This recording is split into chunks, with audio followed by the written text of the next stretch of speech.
నమస్తే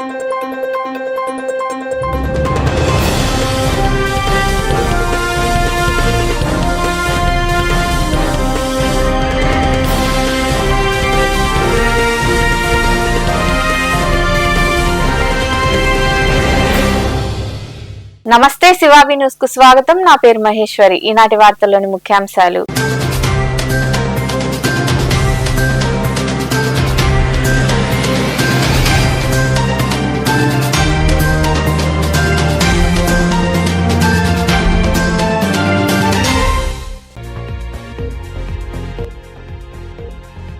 సీఎం చంద్రబాబు నాయుడుపై అనుచిత వ్యాఖ్యలు తగవు. మాజీ మంత్రి అంబటి రాంబాబు వ్యాఖ్యలు ఖండిస్తూ ముత్తుకూరులో ర్యాలీ నిర్వహించి దిష్టిబొమ్మ దగ్ధం చేసిన టీడీపీ నాయకులు.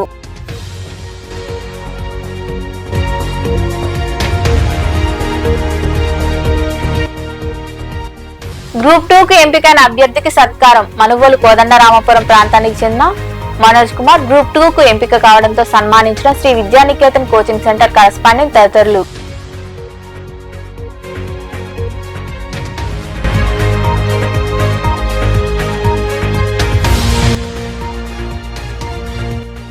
పారిశుద్ధ్య కార్మికులకు టీ. నగరాన్ని శుభ్రంగా ఉంచేందుకు తెల్లవారుజాము నుంచే శ్రమించే మున్సిపల్ కార్మికులకు ఓ మహిళ టీ అందిస్తుండటంతో ప్రశంసల వెల్లువ.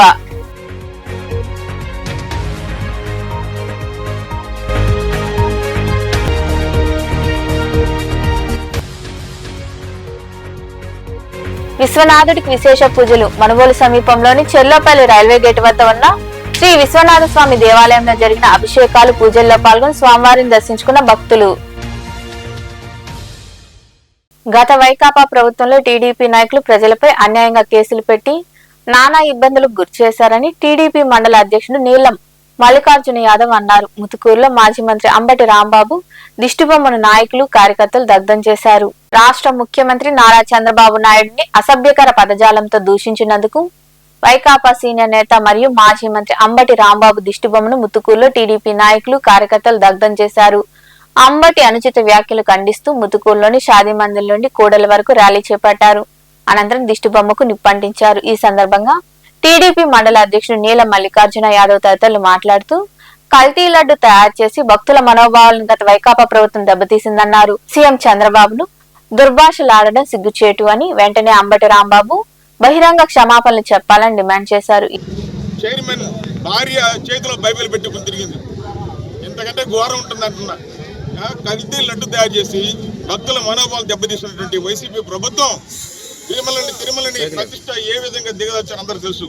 వాళ్ళ ప్రతిష్ట వాళ్ళు చేసిన దానికి ఈరోజు మా గౌరవ ముఖ్యమంత్రి నారా చంద్రబాబు నాయుడు గారు, డిప్యూటీ సీఎం పవన్ కళ్యాణ్ గారు వాళ్ళకి ఎదురుకట్ట వేసి ప్రభుత్వం రాగానే దానికోసం సిట్టు తెరపించే వాళ్ళ కోసాలకు కదిలిపోయినాయి. ఈరోజు దానికోసం డైవర్షన్ పాలిటిక్స్ చేయడం కోసం ఈరోజు ఆ నోరు వేసుకున్నటువంటి గడ్డానికి తెల్లగడ్డం పెడితే అంబటి రాంబాబు అంటారు. ఆయన అంబటి రాంబాబు కాదు, ఆంబోతు రాంబాబు. ఆయన పెద్ద విలాస పురుషుడు, గంట అరగంట వ్యవహారం. అటువంటి ఆయన రోడ్ల మీద డ్యాన్స్ వేసుకునేవాడు. ఈ రోజు వచ్చి మాజీ మంత్రిగా పనిచేసిన వ్యక్తి ఈ రోజు రాష్ట్ర ముఖ్యమంత్రి సాక్షాత్తు ముఖ్యమంత్రిని తప్పుడు మాటలు బండబూతులు మాట్లాడినాడంటే ఇంతకంటే దుర్మార్గం ఉంటుందా అని అంటున్నా. ఈరోజు ముఖ్యమంత్రి మాజీ ముఖ్యమంత్రిగా ఉండి ఇట్లాంటి పనిమాలు ఏదో మాట్లాడిన మాటల్ని వాళ్ళని ఖండించి వాళ్ళని పార్టీని సస్పెండ్ చేయాలి. కానీ ఈరోజు రాక్షసానందం పొందేటటువంటి జగన్మోహన్ రెడ్డి ఈరోజు వాళ్ళని అణకేసుకొస్తూ వాళ్ళని ప్రోత్సహిస్తున్నారు. ఇంతకంటే దౌర్భాగ్యం ఇంకేం లేదని చెప్పి నేను తెలియజేసుకుంటున్నా. ఈరోజు చూస్తే సరేపల్లి నియోజకవర్గంలో సోమిరెడ్డి చంద్రమోహన్ రెడ్డి గారు చరిత్రలో లేని విధంగా సిఎస్ఆర్ ఫండ్స్ తీసుకొచ్చి ఈరోజు అభివృద్ధి పనులు వేగం పెంచేసి జట్టు స్పీడ్తో అభివృద్ధి పనులు జరుగుతున్నాయి, కళ్ళకు కనిపిస్తున్నాయి. అయినా కూడా అక్కడ రాంబాబు, ఆంబోతు రాంబాబు, జోగి రమేష్, ఇక్కడ నెల్లూరు కాకాని గోవర్ధన్ రెడ్డి వీళ్ళ నోటికొచ్చినట్టు నీచేతి నీచంగా ఉచ్చి నీచాలు మర్చిపోయి వ్యంగ్యంగా మాట్లాడటం, కిండలుగా మాట్లాడటం చంద్రమోహన్ రెడ్డి గారిని చూస్తున్నాం. కానీ ఒకటే చెప్తున్నాం, ఈరోజు రాంబాబు చేసిన పనికి మా రాష్ట్రంలో తెలుగుదేశం కార్యకర్తలు ఎవరు తగిన గుణపాఠం చెప్పారు. మీకల్లే ఇంకొక నుంచి హైకమాండ్ మాట కూడా వినేది ఉండదు. ఇక్కడ అక్కడ రాంబాబు కావచ్చు, జోగి రమేష్ కావచ్చు, ఇక్కడ కాకండి గోవర్ధన్ కావచ్చు. ఈసారి ఇంట్లో తల్లిదండ్రుల జోలికి వస్తే తల్లిదండ్రుల గురించి మాట్లాడితే మీ ఇంటికి వచ్చి పగలగొట్టడం కాదు. ఈ కార్యక్రమంలో పార్టీ నాయకులు తదితరులు పాల్గొన్నారు. మనుగోలు కోదండరామాపురం ప్రాంతానికి చెందిన తొండమనాటి మనోజ్ కుమార్ గ్రూప్ 2 కు ఎంపికయ్యారు. దీంతో Shri Vidyanikethan coaching centre correspondent Jagadish Babu తదితరులు ఘనంగా సత్కరించారు. మనుబోలు సమీపంలోని కోదండరామాపురం ప్రాంతానికి చెందిన తొండమనాటి మనోజ్ కుమార్ గ్రూప్ 2కు ఎంపిక కావడంతో Shri Vidyanikethan coaching centre correspondent Jagadish Babu తదితరులు ఘనంగా సన్మానించారు. ఈ సందర్భంగా జగదీష్ బాబు మాట్లాడుతూ చిన్నతనం నుంచి తన వద్ద విద్యాభ్యాసం కొనసాగించి ఉన్నత స్థాయికి ఎదగడం సంతోషంగా ఉందన్నారు. నా పేరు జగదీష్ బాబు, నేను విద్యానికేతన్ కోసం కరస్పాండెంట్ని. ఈ తొండమనాటి మనోజ్ కుమారు చిన్నప్పటి నుంచి మా ట్యూటోరియల్లో విద్యాభ్యాసం కొనసాగించాడు. అయితే 10వ తరగతి వరకు అన్ని మామూలుగా ప్రభుత్వ పాఠశాలలో చదివి ఆ తర్వాత బీటెక్ పూర్తి చేసి ఫస్ట్ రైల్వే ఉద్యోగాలు, తర్వాత వచ్చి సచివాలయంలో ఉద్యోగం, ఇప్పుడు వచ్చి రాష్ట్ర సచివాలయంలో గ్రూప్ 2లో అసిస్టెంట్ ఆఫీసర్గా సెలెక్ట్ అయ్యాడు. మా స్టూడెంట్కి ఈరోజు మేము సన్మానం చేసాము. అది చాలా మాకు గర్వకారణంగా ఉంది. మా స్టూడెంట్ తరఫున ఒక పిల్లోడి విధంగా నిలబడటం, ఉన్నత స్థాయికి ఎదగటం మాకు చాలా ఆనందంగా ఉందని. అలాగే మనోజ్ కుమార్ తదితరులు మాట్లాడారు. ఫస్ట్ గ్రూప్ డి జాబ్ రైల్వేలో వచ్చినప్పుడు కూడా నాకు పోస్టింగ్ దగ్గర కావాలంటే మా సారి దగ్గరుండి నాకు వెంకటాచలంలో దగ్గరుండి ఇప్పించారు. తర్వాత నాకు 10th ట్యూషన్ ఫీజు కూడా సారు తీసుకోలేదు. ప్రతి టైంలో నాకు ఏ సమస్య వచ్చినా దగ్గరుండి సారు నేనున్నాను ముందుకు వస్తారు. ఈరోజు కూడా నాకు గ్రూప్ 2 జాబ్ వచ్చినందుకు ఎవరైనా అడగపోయినా సార్ ఇంటికి వచ్చి పిలిచి ఇలా సన్మానం సత్కరించడం చాలా happy. Thank you so much. మా ఇంట్లో మా అమ్మగారు మా నాన్నగారు దగ్గర లేరండి. మా అమ్మ చిన్నప్పటి నుంచి కూలి పని చేసుకుంటూ చదివించింది నన్ను. సో నాకు ఇంగ్లీష్ మీడియం చదువుకునేదానికి ప్రైవేట్ కార్పొరేట్ స్కూల్లో చదువుకునేదానికి డబ్బులు లేకపోయినా నేను గవర్నమెంట్ స్కూల్లోనే చదివాను 10th వరకు. తర్వాత diploma government polytechnic first year చదివి తర్వాత ఆశంకర్లో బీటెక్ కంప్లీట్ చేశాను. సో ఆమె నెలకి 5,000 జీతం వస్తున్నా సరే ఆ 5,000తోనే నెలకి సరిపెట్టుకుంటూ నన్ను గవర్నమెంట్ జాబ్ కోచింగ్ పంపించి అప్పు చేసి మరీ కోచింగ్ పంపించి నన్ను చదివించింది. ఈ కార్యక్రమంలో కోచింగ్ సెంటర్ పూర్వపు విద్యార్థులు, software engineer Kaveti Bhargav, video journalist Kudumula Srinivas Goud, online yoga శిక్షకులు శ్రీ కొలను భరత్ కుమార్ రెడ్డి, నవదీప్, వంశీ, ఈశ్వర్ తేజ, కళ్యాణ్ తదితరులు పాల్గొన్నారు. గూడూరు పట్టణంలోని ప్రాంతీయ ఆసుపత్రిలో కృపా చారిటబుల్ ట్రస్ట్ ఆధ్వర్యంలో సభ్యుల సహకారంతో బాలింతలకు పండ్లు, రొట్టెలు, బిస్కెట్లతో పాటు నీళ్ల సీసాలు పంపిణీ చేశారు. ఈ సేవా కార్యక్రమం డాక్టర్ ప్రసన్న చేతుల మీదుగా జరిగింది. అనంతరం ట్రస్ట్ అధ్యక్షుడు కటకం శ్రీనివాసులు మరికొందరు మాట్లాడారు. ఈ కార్యక్రమంలో ట్రస్ట్ ప్రతినిధులు అత్తిమంజూర్ గోపాల్, కసుకుర్తి కోటేశ్వరరావు, రమేష్, సురేంద్ర, రమణయ్య, షేక్ ముజీబ్, చెంచయ్య, శివ తదితరులు పాల్గొన్నారు.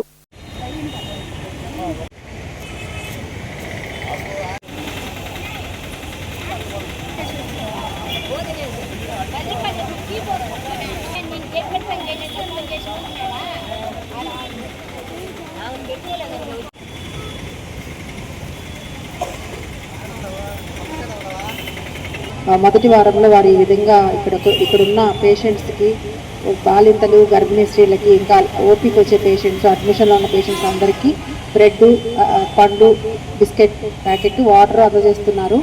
ఇదే కాకుండా ఇంకా ఎన్నో సేవా కార్యక్రమాలు వాళ్ళు నిర్వహిస్తున్నారు. దాన్ని బట్టి కూడా వాళ్ళకి ధన్యవాదాలు తెలియజేస్తున్నాను. 2 సంవత్సరాలు కంప్లీట్ చేసుకుని 3వ సంవత్సరంలో అడుగుపెట్టిన వారికి ప్రత్యేకమైన శుభాకాంక్షలు తెలియజేస్తున్నాను. ఈ విధంగా ప్రతి మంత్ వాళ్ళు చేస్తున్న సేవకై వారికి బాలింతలకు, వృద్ధులకు బ్రెడ్, వాటర్ బాటిల్స్, బిస్కెట్, అరటిపండ్లు పంపిణీ చేస్తున్నాము. వీటన్నిటికీ వచ్చేసి సంఘ సభ్యులు సహకారంతో చేస్తున్నాము. కొంతమంది డోనర్స్ కూడా సహకరిస్తున్నారు. వాళ్ళందరికీ కూడా మాకు ఒక సుదినము.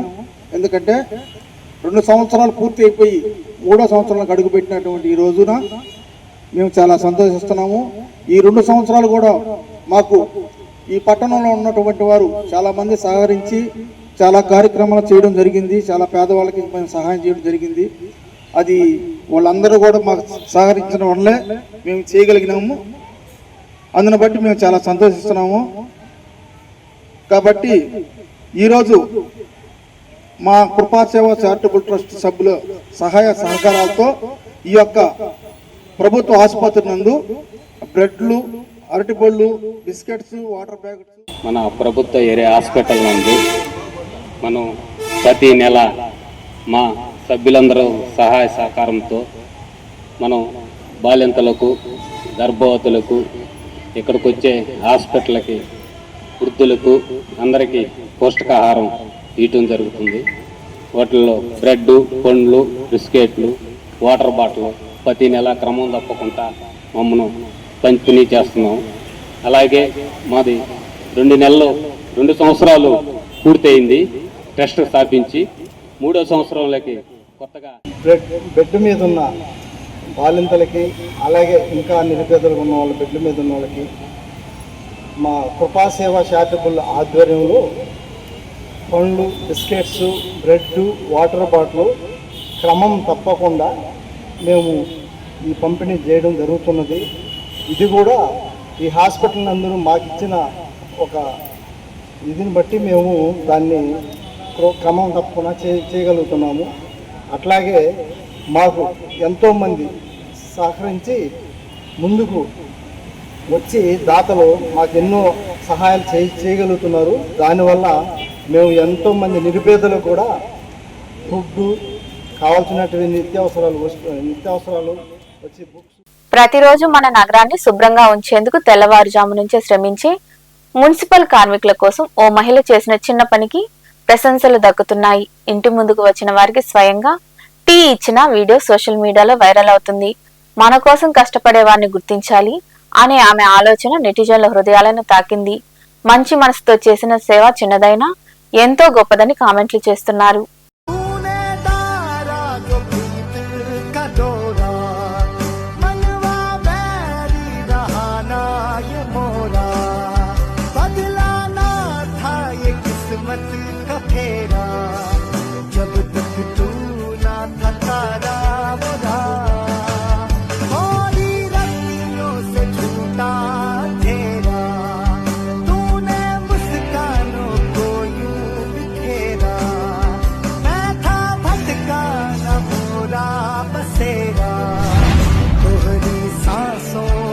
తెలంగాణలో జరుగుతున్న పరిణామాలపై సీఎం రేవంత్ రెడ్డి స్పందించారు. తాను తెలంగాణ రాష్ట్రంలో లేకపోయినా ఇక్కడ జరుగుతున్న పరిణామాలను గమనించానని తెలిపారు. ఉద్యమకారుడికి నోటీసులు ఇవ్వడం సరికాదని, ప్రొఫెసర్ కోదండరాం వంటి ఉద్యమకారుడి ఇంటిని బద్దలు కొట్టి అవమానించారని విమర్శించారు. తెలంగాణ రాష్ట్రం ఏర్పడిన తర్వాత అన్ని పదవులు 100 ఎకరాలు మీకే వచ్చాయని, మీరు ఎలా జాతిపిత అవుతారని బీఆర్ఎస్ నేతలను ఉద్దేశించి సీఎం రేవంత్ రెడ్డి ప్రశ్నించారు. జాతిపిత బిరుదును వారే ఇచ్చుకుంటున్నారని ఆయన అన్నారు. నిన్న మన రాష్ట్రంలో నేను లేను కానీ జరుగుతున్న పరిణామాలను నిశ్చితంగా గమనిస్తూనే ఉన్నాను. ఎక్కడున్నా ఓ కన్నీటి వేస్తూనే ఉంటాం. అక్కడ చదువుకోవడానికి వెళ్ళినప్పుడు నారాయణ గారు అడుగుతున్నారు ఎంతసేపు ఉంటాయి క్లాసులని. ఉదయం 7 నుంచి సాయంత్రం 7 వరకు క్లాసులు జరుగుతూనే ఉంటాయి. అన్ని క్లాసులు అటెండ్ అవుతూనే ఉన్నా. ఎందుకనంటే మనం తెలుసుకోవాలని, కావాలని హార్వర్డ్కి వెళ్ళి జాయిన్ అయినాం కాబట్టి క్లాసులలో క్రమశిక్షణ కలిగిన విద్యార్థిగా నేర్చుకోగలిగినంత నేర్చుకోవాలనేదే నా ఆలోచన. అయితే రాష్ట్రంలో జరుగుతున్న పరిణామాలు ఒక వింత వాతావరణానికి దారితీస్తున్నాయి. రావి నారాయణ రెడ్డి గారిని చూసిన తర్వాత, వారి కుటుంబాన్ని, వారి మన్మరాల్ని ఈ మధ్యకాలంలో కలిసిన తర్వాత, వారు చేసిన పోరాటం, వారు చేసిన త్యాగం, వారు నిర్వహించిన బాధ్యతలను చూసిన తర్వాత, మరి ఇన్ని హోదాలు, ఇన్ని బాధ్యతలు చేస్తే 1000 కోట్ల రూపాయల ఆస్తులు ఉండాలి కదా, అంతస్తులు ఉండాలి కదా, 7 అంతస్తుల మేడలు ఉండాలి కదా అని నాకు అనిపించింది. ఎందుకంటే ఈ మధ్యకాలంలో కొంతమంది తెలంగాణ జాతిపిత అని వాళ్ళే టైటిల్స్ ఇచ్చేసుకుంటారు. ఉద్యమకారుడు అనే పదాలు వాళ్ళే రాసేసుకుంటారు. చేసిన తప్పులకు పోలీసులు నోటీసులు ఇస్తే తెలంగాణ జాతిపితకు నోటీసు ఇవ్వడం అంటే మొత్తం తెలంగాణ సమాజానికే నోటీసు ఇచ్చినట్టు అంటారు. ఒక ఉద్యమకారుడిని ఈ రకంగా మీరు అవమానిస్తారా అంటారు. నిజంగానే తెలంగాణ జాతిపితనే అయితే ఆనాటి జాతిపిత దేనికే ఆదర్శంగా నిలబడ్డాడు? ఏదైనా పదవి తీసుకున్నాడా? పోని కుటుంబం కోసం ఏదైనా అడిగిండా? 30 సంవత్సరాలు బ్రిటిషర్స్ మీద కొట్లాడితే కట్టె ఎత్తడానికి కూడా ధైర్యం చాలలే. కానీ స్వతంత్రం వచ్చిన మొదటి సంవత్సరంలోనే కొంతమంది దుర్మార్గుల తుపాకీ తూటాలకు నేల కొరిగిన ఆనాటి జాతిపిత. మరి ఈనాడు జాతిపితగా చెప్పుకునే వాళ్ళు, ఉద్యమకారులు అని చెప్పుకునే వాళ్ళు రాజకీయ పార్టీలు ఒక పరిస్థితిలో వైఫల్యం చెందినాయి అనుకున్నప్పుడు అన్ని రాజకీయ పార్టీలు కలిసి ఒక పొలిటికల్ జేఏసీ పెట్టుకొని ఆ జేఏసీకి చైర్మన్గా ప్రొఫెసర్ కోదండరామ్ గారిని పిల్లలకు పాఠాలు చెప్పుకునే పంతులను మనం ముందులో పెట్టుకొని తెలంగాణ రాష్ట్రాన్ని సాధించినాం. వారు ఉద్యమకారుడు కాదా? ఉద్యమాన్ని నడపలేదా? రాజకీయ పార్టీలను అన్నిటిని ఒక తాటి మీదకి తీసుకురాలేదా? కుల సంఘాలను, మత సంఘాలను, చివరికి బిచ్చగాళ్ళ సంఘాన్ని కూడా ఏకం చేయగలిగిన శక్తి, రిక్షా దొక్కుకునే సంఘాలను కూడా ఏకం చేయగలిగిన శక్తి ప్రొఫెసర్ కోదండరామ్ గారు ఆ రోజు బాధ్యత నిర్వహించలేదా? ఇదే రావి నారాయణ రెడ్డి ఇదే హాల్లో అన్ని రాజకీయ పక్షాల సమావేశాన్ని ఏర్పాటు చేసి జానారెడ్డి గారి ఇంటికాడ నుంచి నాకు తెలిసినంతవరకు ఇక్కడికే వచ్చి ఆనాడు తెలంగాణకు అనుకూలము కాదు, ఆ తెలంగాణకు వ్యతిరేకం కాదు, ఆర్ఎస్యు నుంచి ఆర్ఎస్ఎస్ వరకు, కమ్యూనిస్టుల నుంచి కాంగ్రెస్ వరకు ఏకం చేసి తెలంగాణ ఉద్యమాన్ని ముందుకు నడిపించిన ప్రొఫెసర్ కోదండరామ్ గారు ఉద్యమకారుడు కాదా? మరి అలాంటి ఉద్యమకారుడైన కోదండరామ్ గారి ఇంటి తలుపులు బద్దలు కొట్టించి పోలీసులతో ఈడ్చుకపోయేటంత నేరం కోదండరామ్ గారు ఏం చేసిండ్రో మీరు అధికారంలో ఉన్నప్పుడు ఉద్యమకారులకు జరిగిన అవమానం మీరు అప్పుడే మర్చిపోయినరా? మీరు చేసిన అవమానం అని నేను వారిని అడుగుతున్నా. నిన్నెవరు తలుపులు బద్దలు కొట్టలేదే, నిన్నెవరు ఈడ్చుకొని రాలేదే, చేసిన తప్పులకు మీకు నోటీస్ ఇచ్చారు సార్ మీరు రాండి అని. లేదు నా వయసు కొంచెం ఎక్కువ ఉంది మీరే వచ్చి తీసుకురండి అంటే, సరే సార్ మీరు అధికారిక నివాసం ఉంది కదా మీరు అక్కడ ఉంటూ వస్తామంటే, లేదు లేదు లేదు నేను ఎక్కడనో ఫామ్ హౌస్లు ఉంటే ఎక్కడ ఉంటే అక్కడ బాత్రూమ్లు ఉంటే బాత్రూంలోకి వచ్చి రాసుకోండి అంటే ఇదెక్కడి? మనుబోలు సమీపంలోని చెల్లోపల్లి రైల్వే గేట్ వద్ద కొలువై ఉన్న శ్రీ విశ్వనాథ స్వామి దేవాలయంలో సోమవారం సందర్భంగా రాత్రి స్వామివారికి పంచామృతాలతో అభిషేకాలు, ప్రత్యేక పూజలు నిర్వహించారు. భక్తులు విరివిగా పాల్గొని స్వామివారిని దర్శించుకుని తీర్థ ప్రసాదాలు స్వీకరించారు. ఉభయదాతలుగా యారాసి రవికుమార్, శివలక్ష్మి దంపతులు వ్యవహరించారు.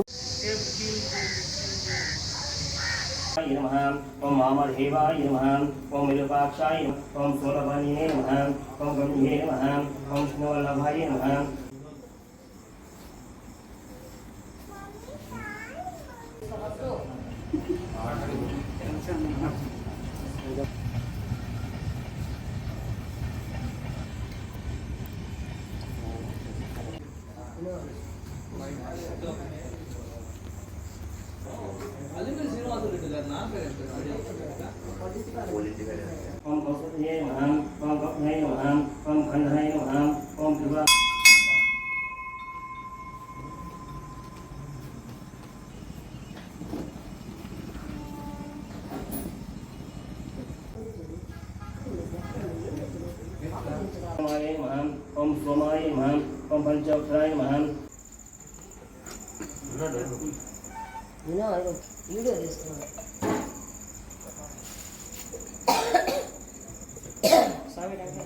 వార్తలు ముగించే ముందు ముఖ్యాంశాలు మరోసారి.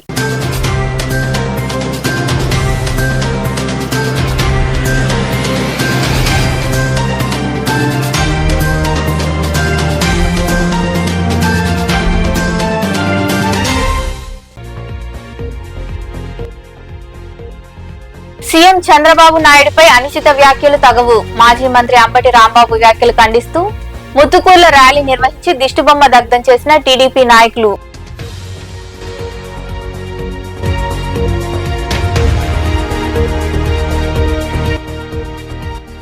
గ్రూప్ 2కు ఎంపికైన అభ్యర్థికి సత్కారం. మనుబోలు కోదండరామపురం ప్రాంతానికి చెందిన మనోజ్ కుమార్ గ్రూప్ 2కు ఎంపిక కావడంతో సన్మానించిన Shri Vidyanikethan coaching centre correspondent తదితరులు.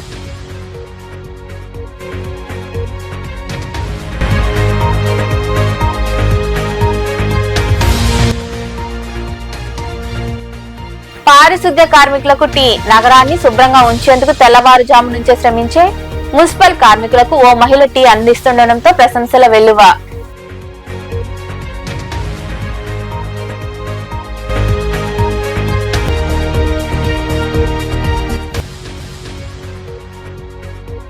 విశ్వనాథుడికి విశేష పూజలు. మనుబోలు సమీపంలోని చెల్లోపల్లి రైల్వే గేట్ వద్ద ఉన్న శ్రీ విశ్వనాథ స్వామి దేవాలయంలో జరిగిన అభిషేకాలు, పూజల్లో పాల్గొని స్వామివారిని దర్శించుకున్న భక్తులు.